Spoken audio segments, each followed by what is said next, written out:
અને કઈ ગેમમાં સૌથી વધારે મજા આવી? Book balance. Okay, very good. તમને લોકોને તમારા કલીગ્સ ને તમે આપશો, માઇક આપશો તમારા કલીગ્સ ને? મહેક, કમી હે? કઈ ગેમમાં સૌથી વધારે મજા આવી બેટા? Book balance. વાહ, માશાલ્લાહ, વેરી ગુડ. કમ હિયર, અમને કે આમને આપો, સામે આવી જાઓ, સામે સામે. તો બેટા કઈ ગેમ તમે આજે રમી સૌથી વધારે મજા આવી? જેમાં બુક બેલેન્સ. બુક બેલેન્સમાં બહુ મજા આવી. Very good. આકિબને આપો. વોટ્સ યોર નેમ બેટા? તમારું નામ? मेरा नाम शेख आतिफ है. Okay, very good. कौन सी गेम में आपको सबसे ज्यादा मजा आया आज? Book balance. बुक बैलेंस में सबसे ज्यादा मजा आया. और कौन सी गेम आपको याद है आपने खेली तो? कौन सी? In out. In and out. माशाल्लाह, उसमें आपने एंजॉय किया? Yes sir. Enjoyed a lot, right. आप तो हमदान को दो बेटा. कौन से मीडियम में आप?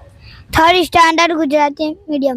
ઓકે, ગુજરાતી માધ્યમમાં છો. કોણ સી કઈ ગેમમાં તમને સૌથી વધારે મજા આવી? Book balance. બુક બેલેન્સમાં સૌથી વધારે. માશાઅલ્લાહ.